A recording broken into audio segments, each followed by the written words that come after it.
Okay, so this is your lesson on section 4.1, which is the first section in chapter 4, which is about matrices.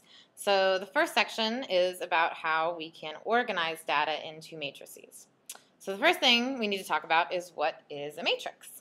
Yes, it is a movie with Keanu Reeves in it, but it is also a rectangular array of numbers written within brackets. It looks just like this lovely little matrix here. Okay, so you'll just see a bunch of numbers inside of brackets. And again, we would call this one matrix A. So the first thing we're going to talk about with matrices is how to define the dimensions of a matrix. So what we always do is we say that it is the number of rows by, so kind of like you would say dimensions of a room or something like that, of a rectangle. We're going to say the number of rows by the number of columns. So if we look, rows go horizontally, so we have 1, 2 rows right there. And then our columns go vertically, so 1, 2, 3 columns. So it's going to be a 2 by 3 matrix. So we would say matrix A is a 2 by 3 matrix. Okay, so if you feel comfortable with that, piece of cake, you've got it. Go ahead and pause the video and try these 4 examples right here. If you think you need a little more practice, want me to talk you through a few more examples, then keep playing, stick with me. If you feel comfortable, then go ahead and pause and try some on your own. If not, that is okay. Feel free to play through the whole thing.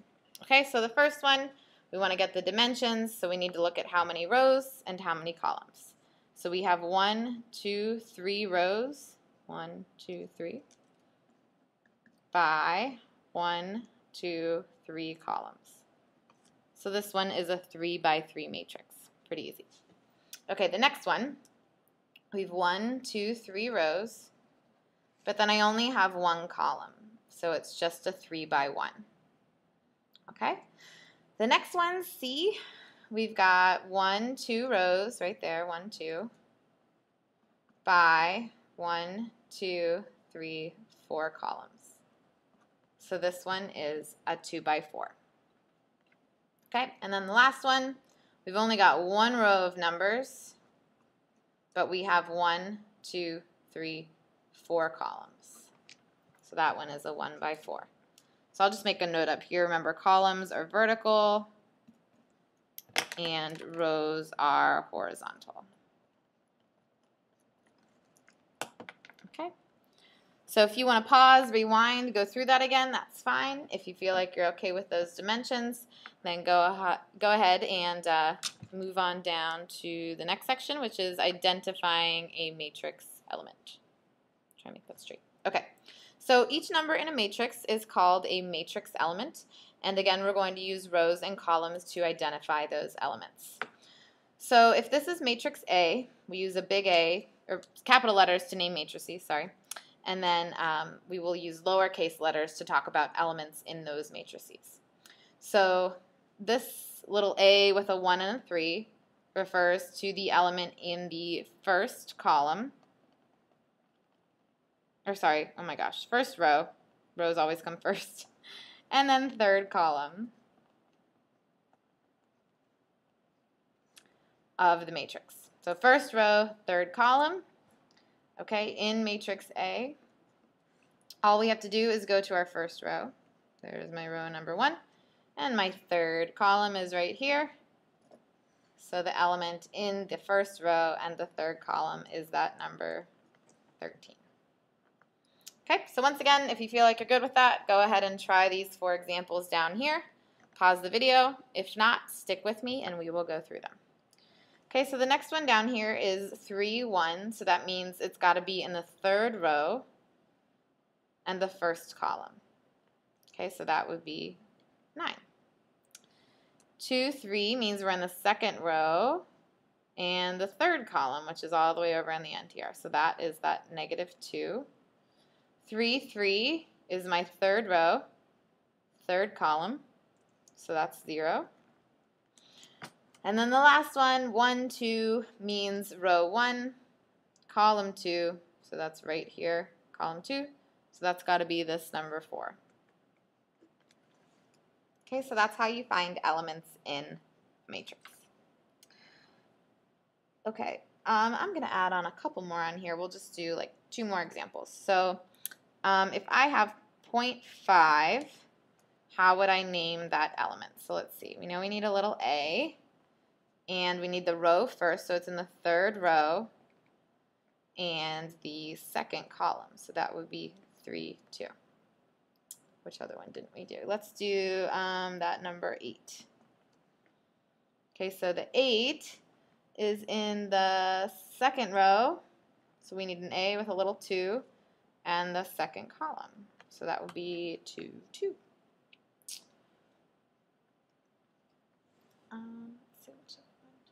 And then let's just do that -3. So this -3 right here is in the 2nd row, so I need a 2 first, and then it is in the 1st column, so that would be 2, 1. Okay, so that's pretty much all you're going to have to do with identifying matrix elements. Pretty easy. Okay, if you want to go through it again, feel free to rewind and watch it again. If you think you're ready to move on, then go ahead and flip over to the back. And this is the last little section. It's pretty quick. It's just taking actual data and organizing it into a matrix. So we have this lovely little table here, which is some data from the U.S. Men's Olympic Gymnastics team qualification scores. Okay, so we have our different events. I don't know if you're very familiar with gymnastics. I used to do gymnastics when I was little. Then I broke my arm, and I had to stop because I couldn't do back hip circle anymore. Okay, so the first thing we want to do with this data is write a matrix M to represent the information from the table. And we're going to label all of our rows and our columns. So all we're really going to do is put these numbers into a matrix. So we're going to have M equals. I'm going to leave a little room so I can label those rows.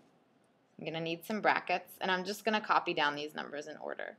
So the first one is 9.025. Then we have 9.462, 9.612, 9.800, 9.312, and then 9.650.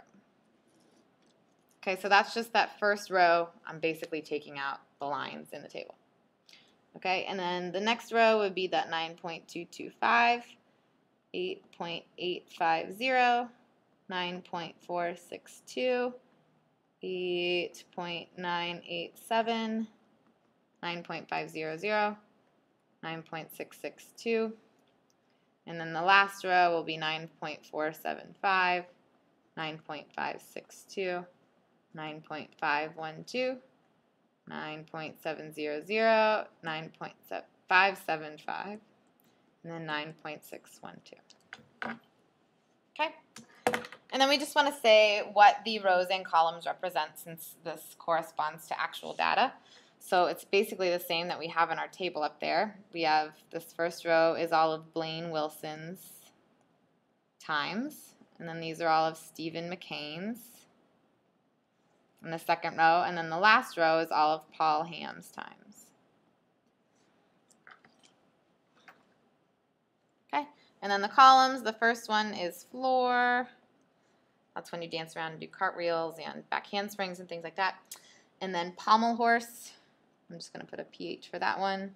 And then we have the still rings and the vault. And then the parallel bars. And then the horizontal bars. Okay, so that's what that data would look like if we put it into a matrix. Okay, so if you think you've got it, take a look at that part B, identify element M15, and tell me what that element represents. So go ahead and pause, see if you can do that, and then when you think you have it, resume the video and check your answer. Okay, so 15 means the first row and the fifth column.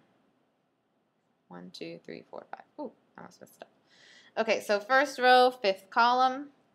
That is going to be that 9.312. That's the element. Okay, And if we look, that corresponds to Blaine Wilson. And that is his time on the parallel bars.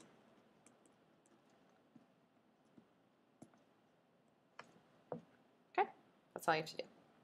All right, the last thing I want you to try is to rewrite this matrix as a 6 by 3 matrix. So remember, that means that there will be 6 rows and 3 columns. So if you think you can do that, go ahead and try it. If not, just stick with me. Okay, so before we had 3 rows. This was a 3 by 1, 2, 3, 4, 5, 6. A 3 by 6. So we had 3 rows and 6 columns. So now what we want to do is switch the rows and the columns. So I need 6 rows. So the rows are going to represent the events, okay? And then the columns will represent the people, the athletes, the gymnasts, okay? So I'm going to go ahead and label what the rows are going to be. So the first row, I'm going to make the floor. And then the next one, I'm going to make the pommel horse. And then rings. And then vaults. And then parallel bars. And then the horizontal bars. If you did these and they're in a different order, that's okay, as long as the correct people match up with the correct times. So then for my columns, I'm going to have Blaine Wilson, and then McCain, and then Ham. Okay, so then this first element should be Blaine Wilson's time on the floor, which is that 9.025. And then I'm going to go down each column. So then the next one is Blaine Wilson's time on the, oh, you couldn't see what I was doing. That's all right. I think you got it. Okay, take a minute to copy that if you couldn't see it. I'm not going to rewind. It takes a while to do these. Okay, so 9.025, that was Blaine Wilson's time on the floor. Then we want Blaine Wilson's time on the pommel horse, so 9.462. And then his time on the ring, so 9.612. His time on the vault is 9.800. Time on the parallel bar is 9.312. And then his last time was that 9.650. So then the same thing for McCain. So I'm basically copying this row into this column. So his first time was that 9.225, then 8.850, 9.462, 8.987, 9.500, and then 9.662. And then the last column has to be all of Ham's times, so I'm going to copy this row. So 9.475, 9.562, 9.512, 9.700, 9.575, and 9.612. Okay, so now we've got 1, 2, 3, 4, 5, 6 rows and 3 columns, so we have successfully converted that table into a 6 by 3 matrix. Okay? And this might seem silly, but we're going to use matrices to solve systems of equations eventually, like the ones that we did in the last chapter, the one you just took a test on. And we'll look at how to do these in your calculator too, so it'll actually make your life a lot easier, even though it might seem sort of silly now.